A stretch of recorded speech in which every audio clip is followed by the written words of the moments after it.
بسم اللہ الرحمن الرحیم ایاک نعبد و ایاک نستعین۔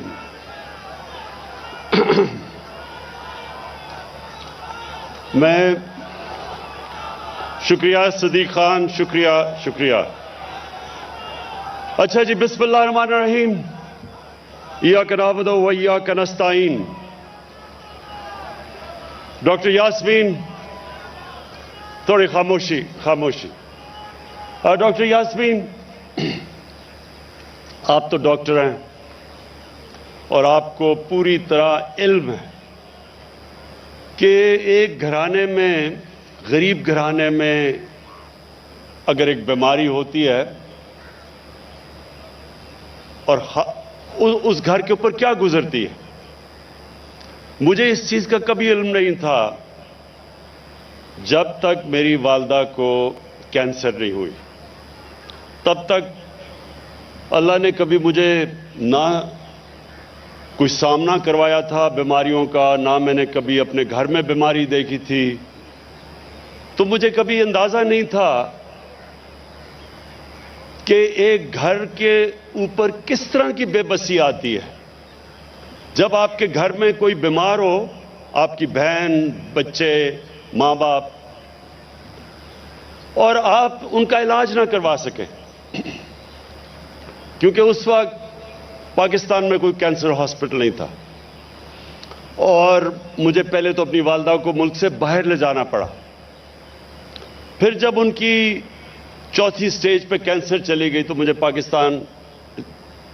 پاکستان میں ان کو لے کے آیا، اور وہ جو دن تھے کہ جب ان کی وفات ہوئی اور اس سے پہلے جب وہ یہاں آئی، وہ جو 3 مہینے تھے اس میں جو ہمارے گھر کے اوپر بے بسی آئی، اور جس طرح کا میرے گھر کے اوپر اللہ کا یہ عذاب تھا ایک قسم کا کہ ہم کچھ کر بھی نہیں سکتے تھے، کوئی ہسپتال بھی نہیں تھا، اور پھر اپنی والدہ کو تکلیف میں دیکھا، تو تب میں نے یہ سوچا کہ ہمارے پاس تو وسائل بھی تھے، پھر بھی اتنی مشکلوں سے ہمیں گزرنا پڑا، تو ایک غریب گھرانے کے اوپر کیا گزرتی ہے۔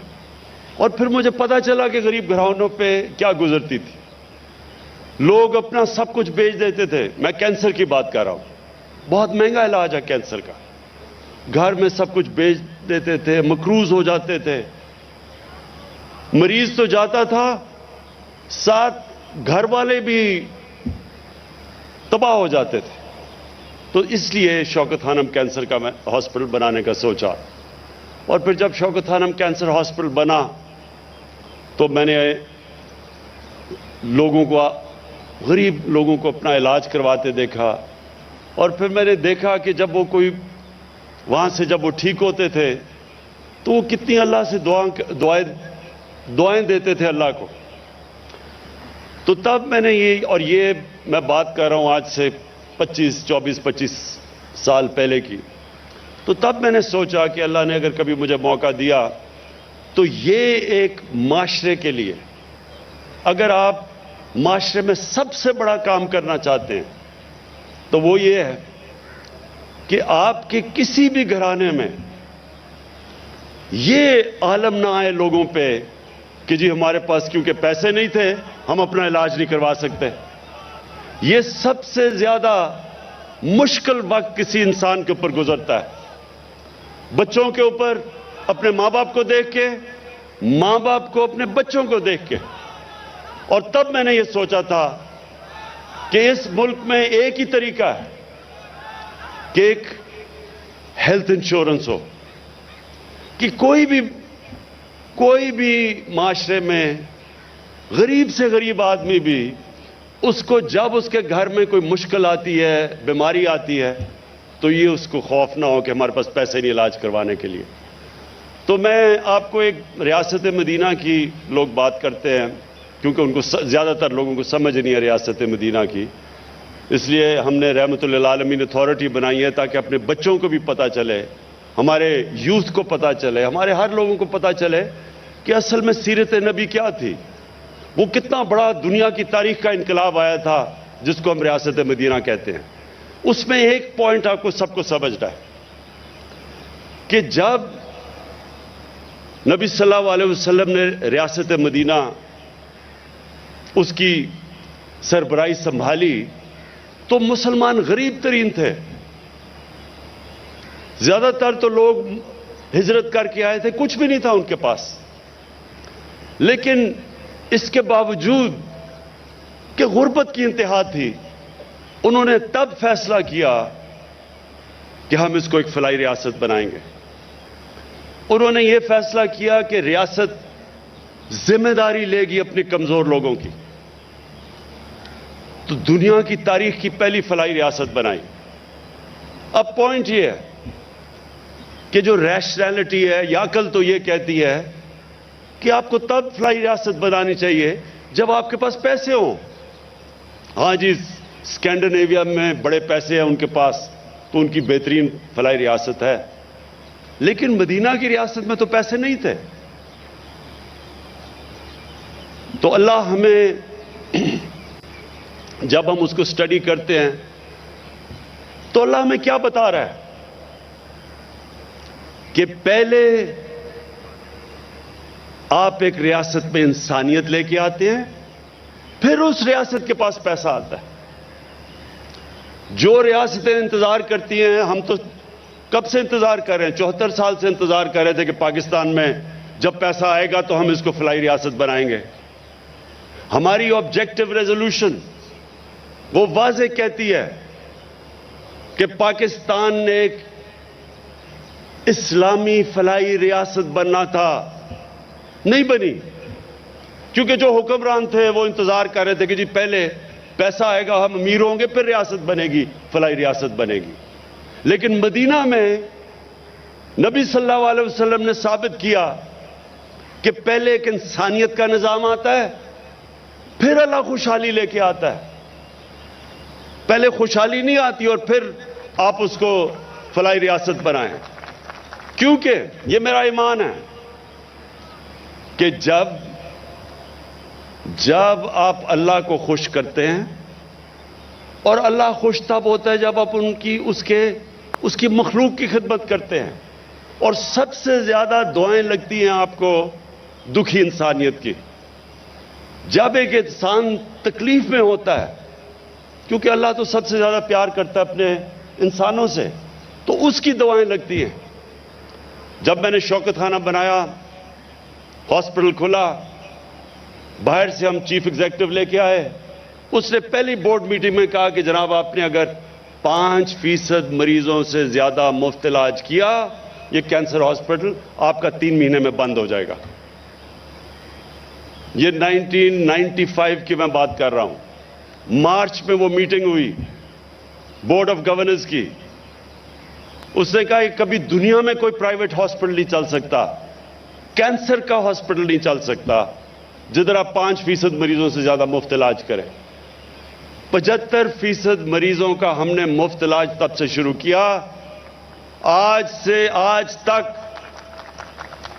دنیا میں واحد کینسر ہاسپٹل ہے جو پرائیویٹ کینسر ہاسپٹل 75% مریضوں کا مفت علاج کر رہا ہے. اور صرف وہیں علاج نہیں کیا, پشاور میں اتنا پیسہ ہے کہ دوسرا کینسر ہاسپٹل کھڑا کر دیا, اور تیسرا کراچی میں انشاءاللہ سب سے بڑا کینسر ہاسپٹل بننا شروع ہوا ہے. میں آپ کو یہ کھڑا مثال آپ کے سامنے ہوں. آج تک کوئی یہ نہیں بتا سکا کہ کیسے ایک پرائیویٹ کینسر ہاسپٹل 75% مریضوں کا مفت علاج کرتے ہوئے آج بھی چل رہا ہے. ہر سال پچھلے سال سے زیادہ پیسے آتے ہیں. 70 کروڑ میں جو ہاسپٹل بنا تھا, سالانہ خرچہ اس کا آج غریب مریضوں پہ 10 ارب روپیہ ہے. 10 ارب روپیہ سالانہ خرچہ ہے غریبوں کا علاج کرتے ہوئے. 70 کروڑ میں ہاسپٹل بنا تھا. اس کی کیا لاجک ہے؟ آپ یہ کیسے ایکسپلین کریں گے؟ سوائے اس کے یہ عقل سے نہیں آپ کرتے, یہ دل سے کرتے, اور اللہ کی برکت آتی ہے اوپر. اسی طرح پاکستان پہ اللہ کی برکت آئے گی. جب کرونا آیا, میں آپ کو دوسری مثال دیتا ہوں. جب یہاں کرونا ہوا آپ کو پتہ نہیں یاد ہے یا نہیں، 3 مہینے مجھے اپوزیشن نے مسلسل برا بلا کہا کہ جناب یہ لاک ڈاؤن نہیں کر رہا. مجھے نریندر مودی کی مثال دی کہ دیکھیں ہندوستان میں اس نے لاک ڈاؤن لگا دیا ہے. کسی نے کہا جی اس کے اوپر FIR کاٹنی چاہیے جو بھی مرتا ہے کرونا سے. جو اپوزیشن نے، آپ کو پتہ نہیں یاد ہے نہیں، اسمبلی میں، اخباروں میں برا بھلا، میں نے کیوں نہیں لاک ڈاؤن پوری طرح لگایا؟ میں بار بار لوگوں سے ایک سوال پوچھوں کہ وہ دہاڑی دار کا کیا بنے گا جو دہاڑی کرتا ہے اور بچوں کو کھلاتا ہے؟ وہ جو ہفتے میں کام کر کے جو ویکلی ویج لیتا ہے وہ اس کا کیا بنے گا؟ ٹیکسی ڈرائیور کا کیا بنے گا؟ رکشے والے کا کیا بنے گا؟ چھاپڑی والے کا کیا بنے گا؟ کوئی جواب نہیں دیتا تھا. کیونکہ ہماری بدقسمتی یہ ہے، جو ہمارے پیسے والے لوگ ہیں، جو ایلیٹ ہے، اس کو فکر ہی نہیں ہے عام آدمی کی. تو مجھے کہہ رہے ہیں کہ لاک ڈاؤن لگا دو، جواب نہیں دے رہا کہ وہ کیسے اپنا پیٹ پالے گا. چائنا نے جب ووہان پروونس کے اندر لاک ڈاؤن لگایا تھا تو ایک ایک گھر پہ انہوں نے کھانا پہنچایا تھا. تو میں ان سے پوچھتا تھا کہ کیا ہم گھروں میں کھانا پہنچائیں گے ان لوگوں کے؟ کیا وہ جو کچی آبادیاں جدھر 8-8 لوگ ایک کمرے میں ہیں ان کا کیا بنے گا؟ کوئی جواب نہیں دیتا تھا. لیکن لاک ڈاؤن لگا دو. آج پاکستان کی دنیا میں مثال دی جاتی ہے. دنیا آج مانتی ہے کہ ایک ملک، اپنی ہم بات نہیں کر رہے، یہ اکانومسٹ میگزین آج 172 ملکوں میں کہہ رہی ہے کہ جو ملک سب سے بہتر کرونا میں نکلا، اپنی عوام کو بھی بچایا کرونا سے اور اپنی معیشت کو بھی بچایا، وہ پاکستان نمبر 1 پہ ہے. ساتھ والے ملک میں دیکھیں کتنے لوگ مرے. ہندوستان میں، ہمارے ایران ہمسایہ ملک، ادھر کتنے لوگ مرے، ان کی معیشت کو کیا نقصان ہوا.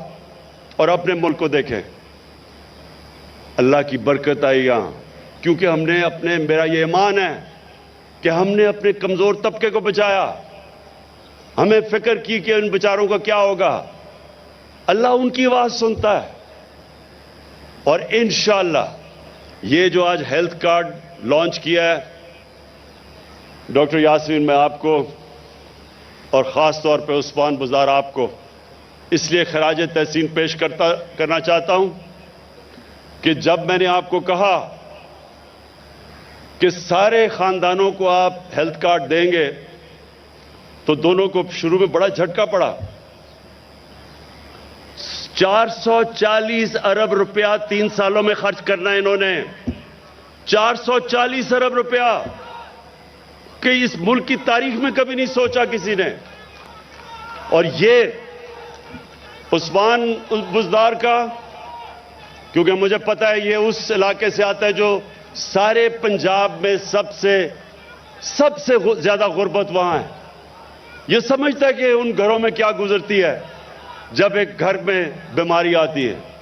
اور ڈاکٹر یاسمین، آپ نے تو خیر دیکھا ہوا ہے، تو میں آپ دونوں کو آج خراج تحسین پیش کرتا ہوں کہ 440 ارب روپیہ 3 سال میں ہیلتھ انشورنس پہ خرچ ہوگا. یہ کوئی تصور بھی نہیں کر سکتا تھا. لیکن یہ صرف ہیلتھ انشورنس نہیں ہے، یہ ایک ہیلتھ سسٹم ہے. اب پرائیویٹ سیکٹر آئے گا، ہاسپٹل بنائے گا.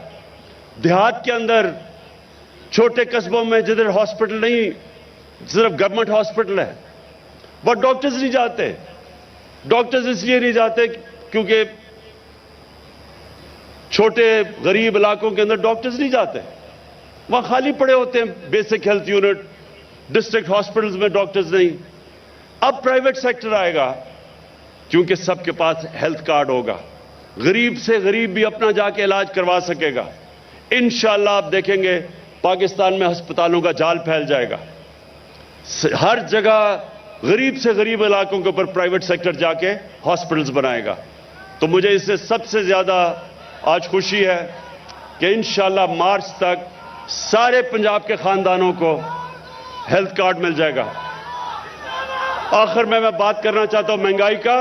انشاءاللہ ہم نے یہ جو اپنا احساس کارڈ، احساس ریشن کارڈ،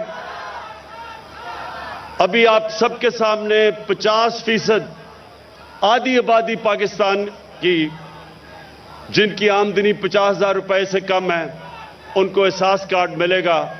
مہنگائی کے دور میں آٹا، گھی اور دالیں کریانہ سٹورز میں جا کے ان کو 30% اس پہ رعایت ملے گی جب تک کہ یہ مہنگائی کا انشاءاللہ سیزن ہی نکل جاتا. تو انشاءاللہ یہ جو ہمارا مشکل وقت ہے، ساری دنیا میں مہنگائی آئی ہوئی ہے، اس میں ہم پوری کوشش کر رہے ہیں کہ اپنے لوگوں کے لیے آسانیاں پیدا کریں. اپنے عوام کے لیے یہ بھی میں کہنا چاہتا ہوں کہ 62 لاکھ اسکالرشپس دے رہے ہیں ہم. 62 لاکھ اسکالرشپ 47 ارب روپے کی. پوری کوشش ہماری یہ ہے کہ غریب گھرانوں میں ڈیزرونگ اسٹوڈنٹس کو ہم اسکالرشپس دیں اور اوپر آنے کا موقع دیں. میں آخر میں پھر سے پنجاب گورنمنٹ عثمان بزدار آپ کو خراج تحسین پیش کرتا ہوں. یہ ایک لینڈ مارک ہے، یہ ڈیفائننگ مومنٹ ہے پاکستان میں ہماری فلاحی ریاست کی طرف جو ہمارا توجہ اور راستہ ہے. شکریہ.